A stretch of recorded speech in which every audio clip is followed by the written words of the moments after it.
This is question 21 from Module 2 Hard of Bluebook Practice Test number 6. A circle has center G and points M and N lie on the circle.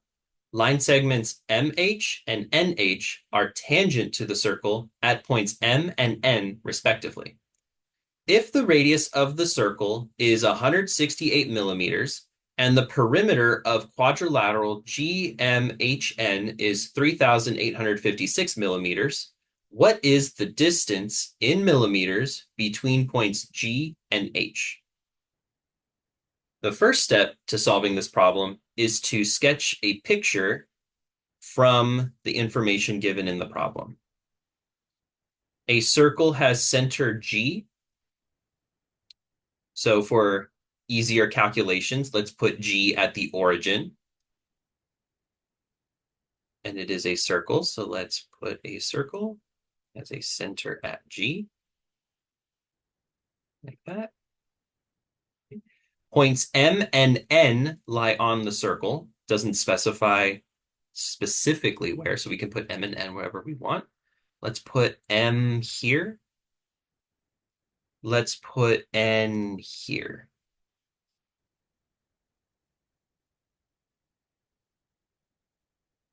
Line segments MH and NH are tangent to the circle at points M and N, respectively. When a line is tangent to a circle, that means the line touches the circle at just that one point. So this green line is tangent at point M because point M is the one spot where the line touches the circle. And similarly, for this orange line, that would be a tangent line at the circle because N is the only point where the circle and the line intersect. Probably scale it a little more, like that.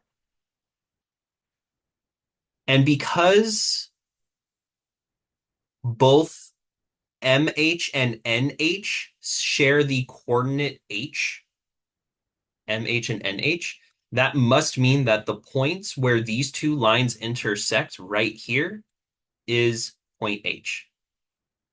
So NH is tangent at N, and MH is tangent at M.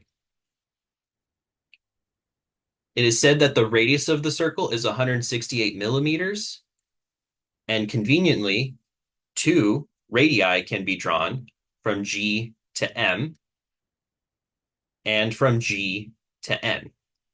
So those two distances are 168 millimeters.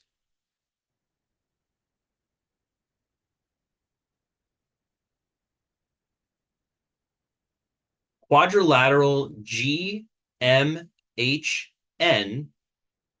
is a kite.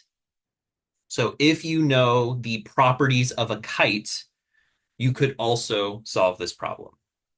But we're going to solve this problem without assuming any qualities of a kite. It says that the perimeter of the quadrilateral is 3,856. So all four sides added together is 3,856. Two of the sides are already known. So we can subtract 168 twice. You can use the calculator to determine that value. So that will be 3,520.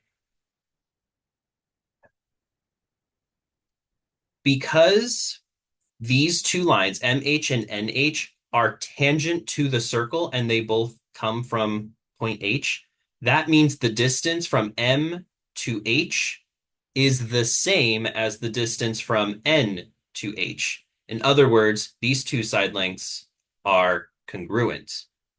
If we know the sum of those two side lengths is 3,520, then that means each side length must be half of that value, which would be 1,760.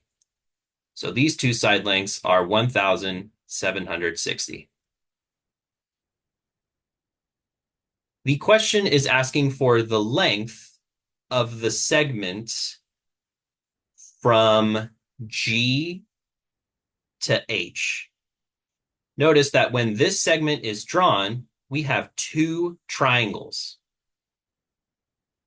Another helpful quality of being tangent to a circle means that the angle between the radius and the tangent line is 90 degrees. Therefore, we have a right triangle where GH is the hypotenuse of that triangle. Therefore, we can use the Pythagorean theorem, a squared plus b squared equals c squared, to determine the length of GH. We substitute in the values for the legs of the circle. We can use a calculator to figure out that the sum of the squares is 3, 1, 2, 5, 8, 2, 4 equals c squared, which means that c, being the square root of that value, is equal to 1,768. So that means the hypotenuse is 1,768, which is the length of GH, which is choice D. So choice D is correct.